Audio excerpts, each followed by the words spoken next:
jennaani bakka iddoo akka malee hin jaaladha. Yeroo isnaafaadhaaf waa'ee miinzee takka irratti hojjaasuna fi kaasuun ilmi namaa kun waan kanaa waraabaa ani hin beeku. Isaan kun amma suni qaldiidhuma fakkeenyaaf qaldiidha malee waa tokko hin balleessine waan akka namaa haasaa jedha amma namni tokko tokko koomeetti irratti qaldii tapha keessanii galuufii dide bar.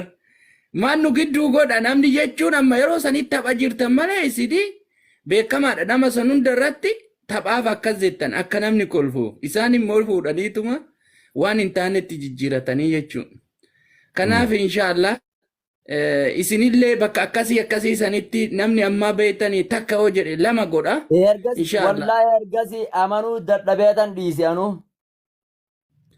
Akkasitti inshaallah bakka akkasiisanii inshaallah isin keessuma keessan nuwaasaa barati na biratti hin bareeddaa qashtii jechuun rakkoon qabu waan biroo bakka maal gootani inshaallah namni haadha manaa wajji buluufu haadha manaa ofii hin faarfata osoo isin bareedduu baatteeyyuu hin bareedda jedhaani si jaaladha jedhaani waan isin hin qabne kanaan faarfachuu danda'a jechuudha. Maaliif jaalalli isii akka isaaf cimuuf gidduu isaaniitti akka argamuuf daranuu jechuudha.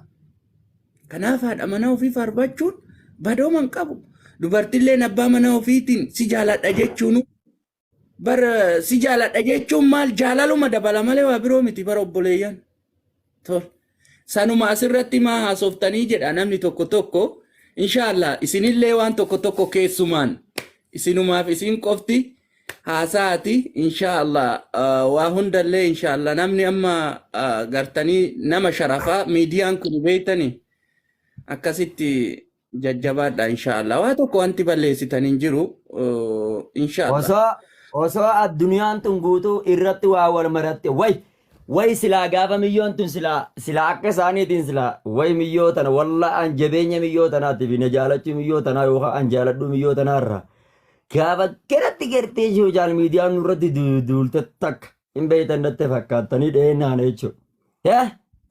Boo an baraan na jajjabeessu keessa bar uummanni aboo an waan hin jedhu wallaalee bar aboo an tana yoo nambar Ameera dhiisime yaa rabbi na haatis wallaahi rabbi nagaan fayyaa guutuudha iimaanaan Allah gammachuudha nagaan barnoota wajjiin laal fataa zanaa jennee fiqrummaa teenya itti fufna uummata gaafa kaanisa agarsiifnama. Hojii isaanii haa nyaatanii warri hojii isaanii haa nyaatan namarra duulanillee ni.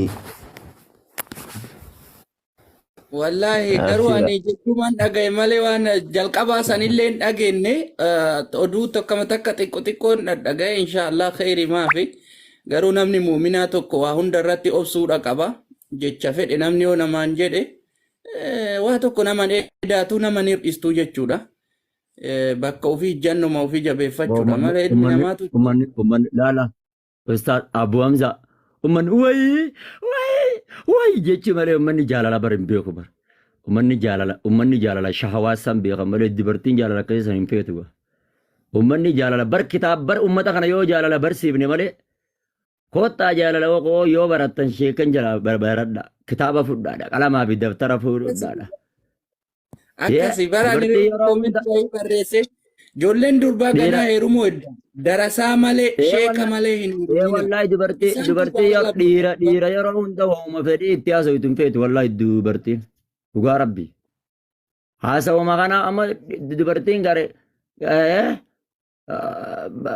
eega amma namni tokko zim jee taa'u jira miti haasawuma kana akka itti haasawun hin beekne jira.